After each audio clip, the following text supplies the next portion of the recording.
വടകര ലോക്സഭാ മണ്ഡലത്തിൽ നിന്നും തൃശ്ശൂരിലേക്ക് മാറേണ്ടിയിരുന്നില്ല എന്ന തോന്നൽ എപ്പോഴും അത് ഞാൻ അന്ന് തന്നെ പറഞ്ഞിട്ടുണ്ടല്ലോ. കാരണം നമ്മളൊരു സ്ഥലത്തേക്ക് പോകുമ്പോൾ അതിനെക്കുറിച്ച് വ്യക്തമായിട്ടൊരു ഒരു വിവരം നമുക്കുണ്ടാവണം.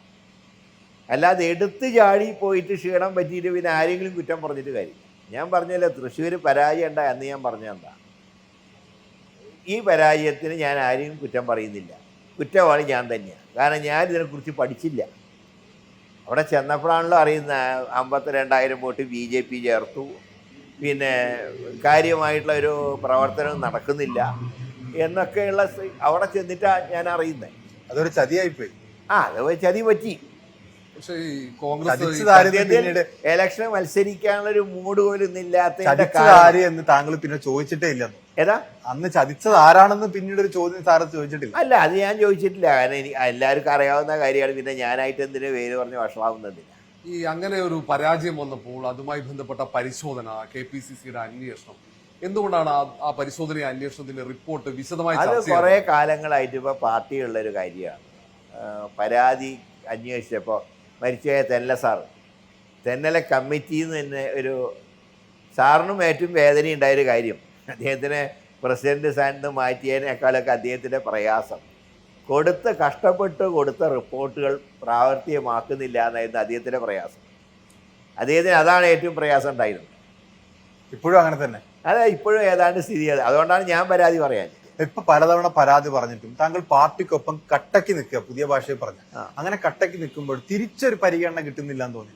അല്ല, അത് കിട്ടിയിട്ടില്ലല്ലോ. അത് എല്ലാവർക്കും അറിയാവുന്ന കാര്യമാണ്. പക്ഷേ നമ്മൾ നോക്കേണ്ടത് ഈ പാർട്ടിക്കാരൻ എനിക്ക് കിട്ടിയ സ്ഥാനങ്ങളും കൂടെ നോക്കണ്ടേ. ഇപ്പോൾ ആർക്കും എടുത്തു കളയാൻ കഴിയാത്ത കുറേ പോസ്റ്റ് ഇപ്പം എനിക്കുണ്ടല്ലോ. മുൻ MLA, മുൻ MP, മുൻ KPCC പ്രസിഡന്റ്, മുൻ മന്ത്രി, ഇതൊക്കെ തന്ന പാർട്ടിയല്ലേ. ഇപ്പോൾ ട്രെയിൻ യാത്ര സൗജന്യമാണ്. എന്താ കാരണം? പാർട്ടി എനിക്ക് സീറ്റ് തന്നു, ഞാൻ ജയിച്ച MP ആയതുകൊണ്ടല്ലേ ഈ സൗകര്യങ്ങൾ കിട്ടുന്നത്. നേതാക്കളെ വേണ്ട വിധത്തിൽ നേതൃത്വം ഉപയോഗിക്കുന്നില്ല എന്നൊരു തോന്നലുണ്ടോ? അല്ല, കഴിവുള്ളവർ ഉപയോഗിക്കണം എന്ന അഭിപ്രായക്കാരനാണ് ഞാൻ. കാരണം പാർട്ടി ശക്തിപ്പെടണമെങ്കിൽ അങ്ങനെയുള്ളവരെ, കഴിവുള്ളവരെ ഉപയോഗപ്പെടുത്തണം. അതല്ലാതെ നമ്മൾ മാറ്റി നിർത്തിയാൽ അത് പാർട്ടിക്കാ ക്ഷീണം. അങ്ങനെ ഒരു പരാതി ശശി തരൂരും ഉന്നയിച്ചിരുന്നു. അല്ല, ഞാൻ അതാണല്ലോ പറഞ്ഞത്.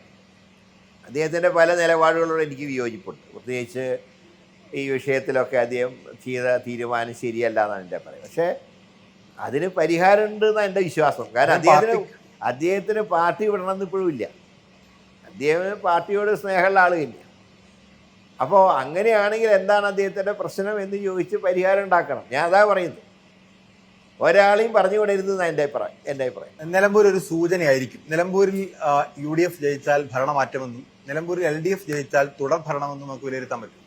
അതല്ല, നമ്മളിപ്പോൾ നിലമ്പൂർ ജയിച്ചുകൊണ്ട് തുടർ ഭരണത്തിലേക്ക് ഇനി അധ്വാനിക്കാനുണ്ട്. അധ്വാനം വേണം. കാരണം 2010 ആദ്യമായിട്ടാണ് പഞ്ചായത്തിൽ ഇത്രയേറെ പഞ്ചായത്ത് UDF ജയിച്ചത്. 2009 20 16 ലോക്സഭാ സീറ്റ് ജയിച്ചു. ഇത് രണ്ടും കഴിഞ്ഞപ്പോൾ എല്ലാവരും വിചാരിച്ചു UDFന് ഒരു 100 സീറ്റെങ്കിലും കിട്ടും. പക്ഷെ എന്തായി സ്ഥിതി? 72ലേക്ക് എത്താൻ മുക്കി മൂടിയിട്ടാണ് എത്തിയത്. അത് നമ്മുടെ മുമ്പിൽ പാടാണ്. ഉപതെരഞ്ഞെടുപ്പുകളോ മറ്റോ ഒന്നും ഒരു വിജയത്തിന് വേണ്ടിയുള്ള ഒരു ഇതായിട്ട് നമ്മൾ കാണരുത്. പക്ഷേ ഒരു സൂചന, ജനം തയ്യാറാണ്. ജനം നിങ്ങൾ ഉൾക്കൊള്ളാൻ തയ്യാറായിരിക്കുന്നു. നിലമ്പൂർ ജയിച്ചു കഴിഞ്ഞാൽ ഭരണമാറ്റം ജനങ്ങൾ ആഗ്രഹിക്കുന്നു. അപ്പോൾ അതെങ്ങനെ, ഇനി എന്തൊക്കെ അതിൽ പ്രവർത്തിക്കാനുണ്ട് അതുകൂടെ ചെയ്യാം.